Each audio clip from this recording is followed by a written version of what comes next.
Cela fait maintenant plus de 4 ans qu'OA Espoir Câlin est en opération.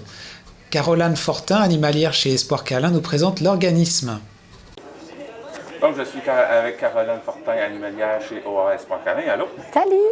Donc, on va parler de l'organisme OA Espoir Câlin. Excellent. En gros, c'est quoi? Dans le fond, l'organisme OA Espoir Câlin, je vais décortiquer le nom pour commencer, ça va t'aider peut-être à comprendre. C'est un organisme d'aide animale Espoir Câlin pour les minous et les pitous. Mais en fait, ça vient, c'est vraiment un organisme qui vise à enrayer la surpopulation féline de base. Puis maintenant, on a le volet chien qui s'est rajouté, là, qui est vraiment côté médaille, chien errant, abandon de chien, tout ça. Mais au départ, c'est vraiment juste des minous. En fait, parce qu'on n'avait pas un très grand local. Au départ, c'était dans un cabanon. Ensuite, ça a été dans une salle un peu plus grande, qui est un ancien restaurant. Puis maintenant, on a cette immense salle qui est la salle d'adoption pour les minous. On a plusieurs autres salles adjacentes, là. On a un grand refuge. On est content parce que, dans le fond, ça nous aide beaucoup à... Ce qu'on fait, en gros, c'est qu'on capture des minous. On les met dans nos cages de quarantaine. On les stérilise, on les vaccine. Ensuite, ils viennent ici dans la salle d'adoption, puis ensuite, ils se font adopter. Entre-temps, si les chats tombent malades, on les soigne, on en prend soin le plus qu'on peut, puis on leur trouve des bonnes familles. Jusqu'à ce jour, je pourrais pas dire le nombre de minous qu'on a fait adopter, mais on en a fait adopter, je te dirais, plus que 1000. Là. Fait que c'est ça. C'est une grosse mission. Ça fait combien de temps qu'OA Espoir Câlin est en opération? Je veux pas dire de mensonge, là, mais à peu près 4 ans, je te dirais. Peut-être plus, peut-être moins, mais à peu près 4 ans. C'est ça, comme je te disais au départ, on était vraiment dans un petit endroit, là, puis maintenant on est rendu avec ça grâce au soutien de la ville. Là, fait qu'on est vraiment content d'avoir tout cet espace disponible pour sauver nos petits chats errants. C'est quoi le processus entre la capture et l'adoption? Parce que j'imagine l'adoption, elle se fait pas instantanément dès qu'on l'a. C'est pas un chat errant n'est pas toujours sociable. Carrément. Tu as mis le doigt sur un des plus gros bobos là, qu'il y a au refuge. Je te dirais, c'est les chats sauvages. Les chats sauvages, c'est un gros fléau parce que c'est des chats qu'on veut bien sauver, ils font pitié dehors, tout ça. On en a vraiment beaucoup ici, des chats qui sont sauvages, craintifs. C'est des chats qui ont souvent de la difficulté à revenir puis à être social avec les humains. C'est des chats qu'on doit faire beaucoup de travail, souvent les laisser en cage de longues périodes pour pouvoir les pratiquer avec les humains. Fait que dans le fond, ça, c'est, je te dirais, le plus gros défi, en gros, c'est les chats qui sont sauvages. Mais sinon, un chat qui est un peu plus normal, si on veut, là, comment ça fonctionne, c'est vraiment, on les capture de l'extérieur. Souvent, c'est des chats qui sont errants. Ça arrive des fois qu'on a des abandons de chats, donc des gens qui ne peuvent plus les garder pour X, Y nombre de raisons. Donc, on récupère les minous, on les vaccine. Donc, ça prend 2 vaccins minimum pour un chat. Puis ensuite, de ça, on les stérilise. Puis dans le fond, ça, c'est tout aux frais du refuge. Puis ensuite, on les amène dans cette grande salle-là qui est la salle d'adoption. Puis on les fait adopter idéalement par des bonnes familles. On fait une petite enquête au préalable. Là, puis on leur trouve des super de bonnes familles pour la plupart. En fait, pour tous. Puis c'est ça. Pour les chats qui sont sauvages, on en a ici que ça fait à peu près 1 an et plus là, qui sont avec nous. Donc pour les chats sauvages, on n'a pas vraiment de... Il n'y a pas de miracle, il n'y a pas de façon de faire, il n'y a pas de livre écrit comment soigner un chat sauvage. C'est vraiment, il faut y aller avec notre instinct, il faut prendre le temps, il faut être patient. Puis, c'est ça, vu qu'il y a beaucoup de chats ici, des fois, il y en a qui restent plus dans leur coin puis qu'on malheureusement, on ne réussira peut-être jamais à faire adopter. Là. Fait que c'est une réalité plate du refuge. Donc, c'est vraiment long, parfois, pour socialiser. Oui, vraiment. On écoute, il y a des chats, on fait beaucoup de travail avec eux, puis encore aujourd'hui, ils veulent pas rien savoir de nous quand on les approche. Là. Donc, ça, c'est plate, mais on a aussi des petites victoires, comme des chats comme notre mascotte Garfield, qui est un chat très, très, très sauvage au départ, puis que maintenant, c'est un amour de minou, tu sais. Donc, autant que des fois... c'est des clashs, autant qu'on a des chats qui reviennent jamais, qu'on a des chats qui deviennent des grosses doudounes puis qui viennent se coucher à nos pieds, tu sais. Fait que vraiment, je te dirais, c'est vraiment différent pour chaque chat. C'est pour ça que je trouve que les chats, c'est vraiment spécial parce qu'ils ont une personnalité. C'est pas comme un bibelot, tu sais. C'est un être vivant qui a une personnalité puis qui a des besoins puis faut être patient, faut être à l'écoute. C'est vraiment ça. Pour pouvoir aider à socialiser tous ces chats-là, ça vous prend des bénévoles. Vous en avez combien? Je te dirais une trentaine, peut-être plus, peut-être moins. Là. Ça dépend des mois. Là. Il y a des gens, des fois, qui travaillent beaucoup certaines périodes de l'année qui ne peuvent pas nous aider, tandis que d'autres fois, ils sont plus présents dans le refuge. On a des bénévoles qui sont là à l'année. On a des bénévoles qui sont là juste l'été. Mais oui, carrément, ça nous prend beaucoup de bénévoles. On a à peu près une trentaine, plus ni moins. Là. Mais ouais, on a besoin de gens qui viennent socialiser les chats, qui mettent les gants anti-morsure, puis qui viennent flatter même ceux qui sont sauvages. Ça prend de toutes sortes de gens, là, mais oui, autant pour faire les litières que pour socialiser des chats, ça prend beaucoup de bénévoles au refuge. Vous êtes quand même, comme tu dis, vous êtes quand même équipés pour pouvoir protéger les gens. Oui, effectivement. On a des outils puis on a des techniques là, qui existent pour se protéger des chats sauvages parce que les chats, même s'ils sont sauvages, sont dans leur cage, ils ont besoin de manger, ils ont besoin d'avoir une litière propre.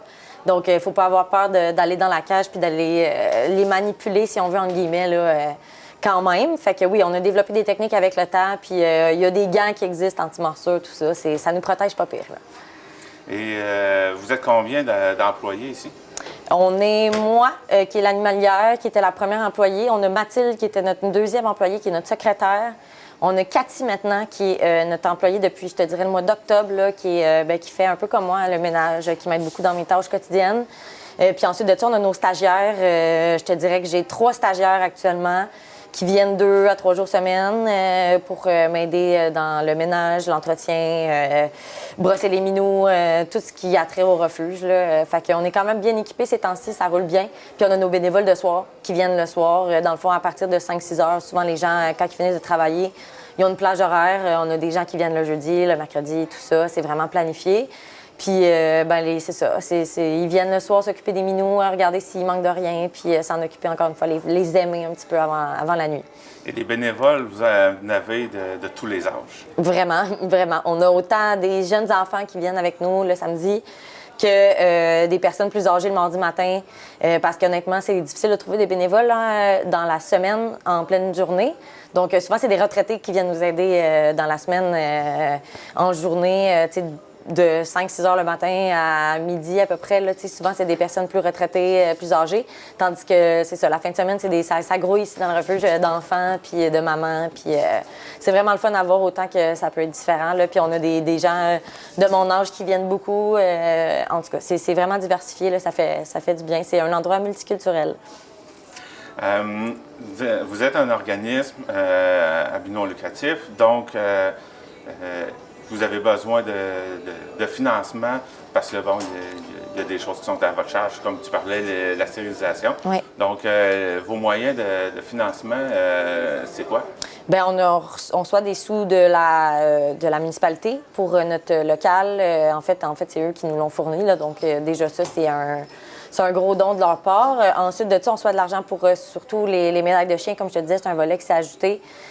Pour tout ce qui est chien, on reçoit un budget de la part de la MRC. Ensuite de ça, on survit beaucoup grâce aux dons, aux cueillettes de bouteilles, aux activités de financement, la vente de chocolat, les bûches l'hiver, bûches de Noël. Les calendriers, les séances de photos. Vraiment, là, c'est diversifié. On essaie de toucher un peu à tout, là, mais oui, on reçoit vraiment notre principal budget, c'est la MRC, mais ensuite de ça, on survit grâce à tout le reste, là, parce que sans nos campagnes de financement, vraiment, on ne pourrait pas arriver. Ce serait impossible. Là. Puis votre situation, ça va bien en ce moment? Bien, ça va quand même bien, mais c'est sûr que là, on a quand même besoin de l'aide de la population comme d'habitude, autant en termes de litière, en termes de tout ce qui est matériel pour faire rouler un refuge. Là, vraiment, on est toujours preneur de dons.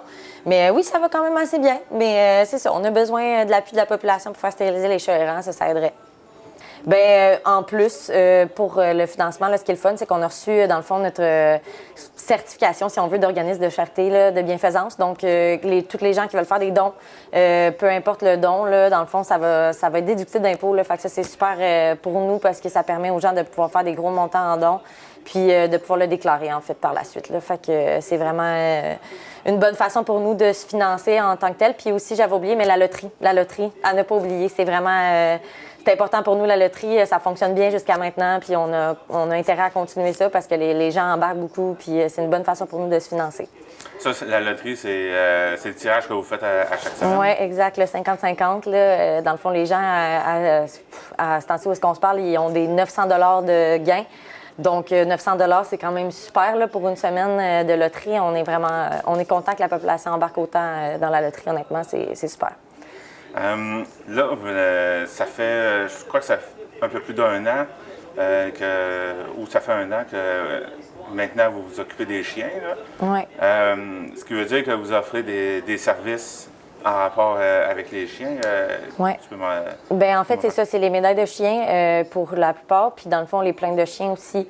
La médaille de chien, en fait, c'est que la plupart des gens ont reçu une lettre là, par la malle récemment là, parce que il faut enregistrer votre chien auprès de OA Sport Câlin obligatoirement si vous êtes dans la MRC de Saint-Georges-de-Malbaie jusqu'à Port-Daniel-Gascon. Donc, c'est une obligation maintenant d'enregistrer son chien comme ça l'était pas avant nécessairement, là, mais je sais qu'il y a beaucoup de gens qui avaient des médailles à vie dans certaines municipalités. Maintenant, c'est plus bon. C'est des médailles qui sont désuètes.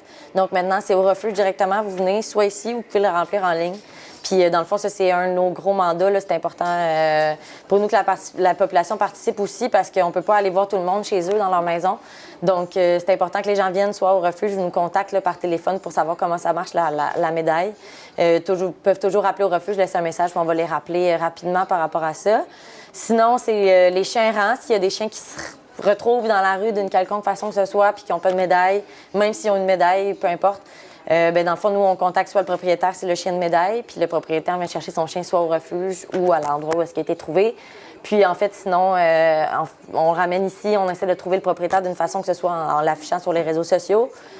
Puis, c'est ça, on garde le chien. Fait que souvent, on a des bénévoles qui viennent le promener ou qui le prennent en famille d'accueil. Puis, le dernier volet de ça, c'est les abandons de chiens. Là, je te dirais, pas le dernier volet, il y en a un autre, c'est les plaintes. Les plaintes. Les plaintes de chiens, ça, c'est s'il y a des chiens qui sont dérangeants dans un voisinage, des gens peuvent nous appeler, ils peuvent, dans le fond, nous mentionner que, tu sais, tout ça, là, l'adresse, la situation. Nous, on prend ça en charge, puis soit qu'on appelle les propriétaires, on va voir, on se renseigne si ça devient vraiment un problème, puis qu'il y a plusieurs personnes dans cette communauté-là ou dans cette rue-là qui nous a contactés, on va intervenir, mais c'est sûr que, tu sais, c'est ça. C'est pas évident, les plaintes de chiens, là, mais on a ce mandat-là aussi. Puis sinon, c'est ça, c'est les abandons. Fait que les abandons, c'est des gens qui peuvent plus s'occuper de leurs animaux. Souvent, c'est pas pour des raisons de gaieté de cœur, là, mais ils viennent les amener ici. Puis nous, on s'occupe de les vacciner, de les stériliser si c'est pas déjà fait. Puis on leur trouve des bonnes familles ou des familles d'accueil en attendant, puis des vraies familles après. Fait que le volet chien, c'est vraiment ça. C'est les médailles, les plaintes de chiens. Les chiens errants, puis les abandons de chiens. Donc, vraiment, c'est ça. Pour les chiens, c'est pas mal là-dessus qu'on touche, en gros. Je crois qu'on a fait pas mal le tour. Oui. Eh bien, Caroline Fortin, oui. Merci de m'avoir reçu chez Sport Câlin. Ça fait plaisir, quand tu veux.